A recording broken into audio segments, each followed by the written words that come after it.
तीन सूत्र का ही ज्ञान नहीं होगा तो क्या करेंगे? फिर ज्ञान लेंगे जब हम गुरु के काम ही नहीं करेंगे, यहाँ बैठ के भाषण देंगे तो क्या होगा? देखिए इसीलिए हमारे साहब ने आज यहाँ दुख तकलीफ कर हर एक व्यक्ति के दिलों में शिव को स्थापित किया। हमारा आपको जीना सिखाया, उस कांटों पर चलकर हमारा आपको फूलों पर चलना सिखाया है कि नहीं? हमारा आपको फूलों पे आज चला रहा है, वो उसने कांटों पर चला है, तो क्या हमारा अभी भी हमारा आप क्या कर रहे हैं? अपने घर और अपने संसार में ही फंसे हुए हैं, अभी भी उस महादेव को समझ नहीं पा रहे हैं। हमारा सच बता रहे, एक बार हम लोग का वहाँ महीना वाला चर्चा हो रहा था, देख गुरु मैंने बोली ना मेरा बहुत सारा काम है, हम अपना काम करके आएंगे, आप लोग जाइए बोल दी। अगर उसी का बच्चा का अगर स्कूल में अगर 10 बजे जाने का रहता तो क्या वो बोल पाती कि हम बाद में जाएंगे, अपने बच्चे को लेके अपना घर का काम कर लेंगे?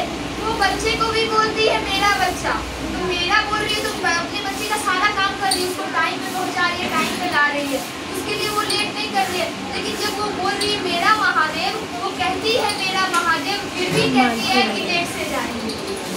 क्योंकि ऐसा गुरु आपको कहाँ मिलेगा? आपके लेट आने पर भी आपको कुछ नहीं बोलता, आपके गलतियों पर भी आपको क्षमा करता है, तो ऐसा गुरु आपको कहाँ मिलेगा बताइए? और उस महादेव के स्टूडेंट है हमारा, सोचिए, तो उस महादेव के स्टूडेंट होकर भी हम और आप यदि कुछ गलत करेंगे तो तकलीफ किसको होगी? उस महादेव को होगी। इसीलिए साहब ने बोला कि अगर आप जगत बेचकर जगत की चीजों को खरीदोगे तो मैं आपका साथ दूंगा, यदि आप महादेव को बेच के जगत की चीजें खरीदोगे तो उससे बुरा आदमी आपको कोई नहीं मिलेगा। तो हमारा आप क्या कर रहे हैं? यही कर रहे हैं ना, महादेव को बेच के जगत खरीद रहे हैं। सच में यही चीज हो रहा है इंसान के अंदर। तो हमारे आपके अंदर इंसानियत कब जागेगी? कहते हैं महादेव के शिष्य है, बोल तो देते हैं कि हमारा महादेव के शिष्य है, कोई बोलता है हम राम के भक्त हैं, हम काली के भक्त हैं। अरे तुम जानता क्या है राम और काली के बारे में? सिर्फ बोलता है कि हम राम के भक्त हैं और काली के भक्त हैं, लेकिन उस काली को जिस दिन समझने लगेगा ना तब फिर बोलेगा कि हमारा बोलते हैं ना कि माँ काली, तो माँ काली कितना भयानक रूप है, इतना भयानक रूप है कि लोग उनको देख के डर जाता है। हाथ में कटोरा लिए रहती है, हाथ में कटार लिए रहती है, मुंडों का माला पहने रहती है, कमर में हाथ काट के बांधे रहती है, ऐसी हमारी माँ काली है। फिर भी लोग उसको माँ बोलते हैं, फिर भी लोग उसको माँ बोलते हैं। माँ का अर्थ हो गया जिसके अंदर करुणा है, ममता है, प्रेम है, उसको माँ बोलते हैं। तो उसी माँ को हमारा कहते हैं बड़ी भयानक लगती है ये माँ, इसका तस्वीर घर में मत रखिएगा। तो क्या आप ये बात जानते हैं कि उसकी तस्वीर मत रखिएगा घर में? लेकिन माँ काली का अर्थ क्या होता है जानते हैं? लोग समझते हैं काली का अर्थ होता है काला, लेकिन काली का अर्थ होता है जो महाकाली का अर्थ होता है कि जो दुनिया के काल को अपने नियंत्रण में रखे, वही महाकाली है। और उसी महाकाली को जो नियंत्रण में रखे वो महाकाल है। और उसी शिष्य गुरु बहना को जो नियंत्रण में रखे वो हमारा महादेव है।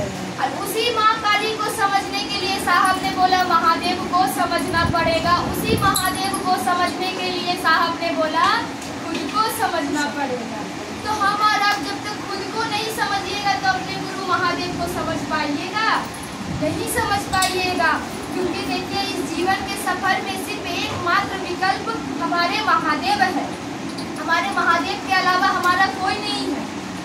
सीना ठोक के कहिए चलिए रास्ता में तो कहिए शिव मेरे गुरु है। क्योंकि देखिए हमारे आपके जीवन यात्रा क्या है? कि जीवन यात्रा क्या है? जो हमारे आपको जीना सिखाता है। जब हम जन्म लेते हैं तो हमारी सांसें होती है, हमारा नाम नहीं होता। जब हम मरते हैं तो हमारा नाम होता है, हमारी सांसें नहीं होती।